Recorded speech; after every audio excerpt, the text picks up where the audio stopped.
Hello guys! Isang magandang araw na naman sa atin lahat. Meron na naman ako isang hack na i-share sa inyo ngayon.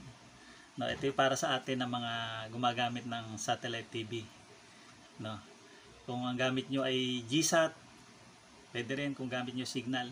Di ba usually gamit nyo yung remote ng TV, pag patay sa TV, pag on sa TV, tapos yung box, kinokontrol nyo gamit yung remote control na kasama nung digital box. Pero alam nyo ba, no, na yung bagong remote, yung latest version ng remote ng GSAT, no, na pang GSAT HD at pang GSAT Pinoy, pwede mo nang gamitin pang control sa TV. So kung i-off and on mo yung TV, eto na rin ang gagamitin mo. Hindi ka nagagamit ng dalawang remote. Bibitawan mo na tong isa. At ito na lang ang kailangan mong gamitin para kontrolin ang TV at kontrolin yung GSAT receiver box mo. So ipapakita ko sa inyo ngayon. Tingnan nyo to. Ito yung ating TV remote, no? Ngayon, ito yung GSAT remote. So ito, kinokontrol nito yung digital box natin, no? At ito naman yung TV. So usually dalawa pa yung remote na ginagamit natin. Ngayon, itong bagong GSAT remote, pwede natin nang gamitin sa TV. I-clone natin itong TV remote. So papaano i-clone? Ganito lang ang gagawin natin, no? Pagtatapatin lang natin yung infrared. Yan, yung infrared ng dalawa sa TV at saka yung sa GSAT. Tapos itong GSAT, ipoprogram na natin yung remote. Dito lang tayo gagalaw sa may area to. Ayan na nakalagay, TV control. So yan, control ng TV. Diyan lang ang TV control. So pwede tayo mag-adjust ng volume, tapos power, tsaka source pwede natin ilipat. Sa ngayon, hindi pa gagana yan sa TV natin. Kailangan i-clone natin ito. So ganito gagawin pagko-clone. Magkatapat ang infrared, long press yung power ng GSAT remote. Pindutin lang siya hanggang mag-steady yung ilaw. Yan. Pag nag-steady na, pindutin mo uli ng isa pa yung power. Ayan, kikislap-kislap na siya. Ngayon, pindutin mo rin yung power nung sa TV remote. Ayun, nakopya niya na. Ngayon, susunod naman, yung source. Pindutin mo yung source. Kikislap-kislap siya. Pindutin mo na rin yung source nung TV remote. Ayan yung input, yun ang source niya. Ayan, na-clone na. Ngayon, next, yung volume naman. Volume down. Pindutin mo. Kikislap-kislap.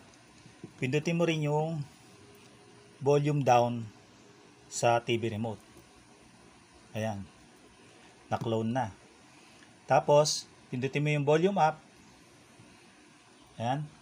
So, ready niya na i-clone yung volume up. Pindutin mo rin yung volume up dito sa TV remote. Ayan.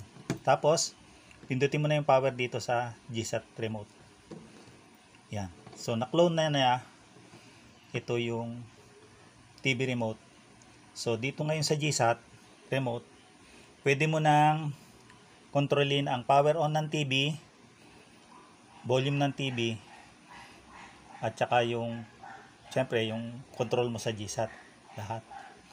No, hindi lang yun, no? Meron pang isa.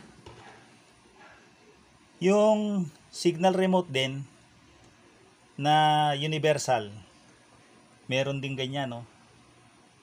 TV control. So kapareho. So same procedure. Kung universal signal remote naman gamit nyo, pwede nyo rin gamitin na pang-control ng bukod sa GSAT, sa signal box nyo, pwede nyo na rin maklone yung remote control ng TV nyo. So ganun lang kasimple. Ito na yung ating GSAT remote, no? Actually, yung GSAT Pinoy at GSAT HD, iisa na ang remote. yung bagong labas ngayon. Iisang klase na, no? Iko-kontrolin natin muna siyempre standard, given na yan yung control ng yan, yung volume ng ng GSAT.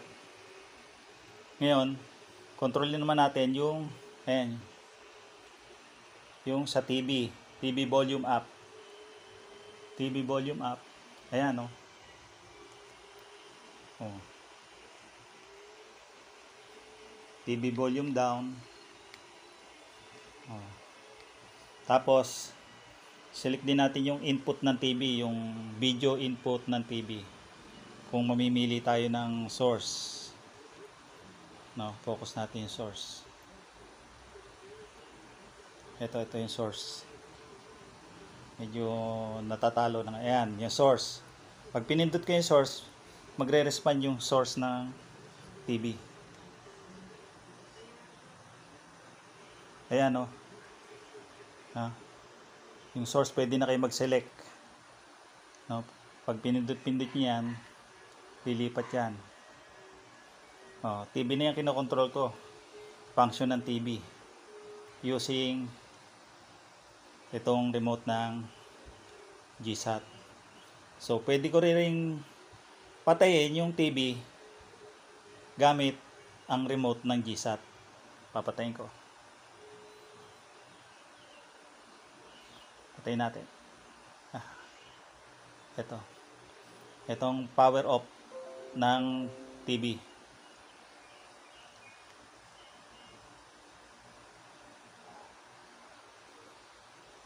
So, approve. On na natin. Ayan. Gamit na ang remote ng GSAT.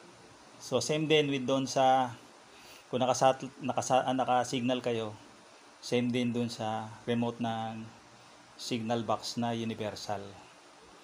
Pwede na ring mapagana, ma-operate yung TV nyo. So, para isa na lang ang remote na gamit nyo. Hindi na kayo dala-dalawa pa bit-bit na remote. Yan. Sana may napulot na naman kayong tips, no? Pwede nating magamit doon sa mga installer para extra service natin sa ating mga kliyente. At saka yung mga mapaparaan dyan na installer, no? Na pwedeng gawing sideline. Ma'am, program na rin natin yung remote nyo para magamit sa TV. Para isa na lang. So sana ito ay nakatulong sa inyo at kahit yung pansariling gamit lang, malaking bagay, no, para isang remote na lang gagamitin nyo, hindi na kayo papalit-palit ng remote. Matipid din sa baterya, isa lang bibilan nyo ng baterya, no, kahit yung TV remote nyo hindi nyo na bilan ng baterya kasi ito na lang talaga gagamitin nyo kung kayo ay gumagamit ng GSAT or GSAT Pinoy na satellite TV box. So, yun lang. Bye!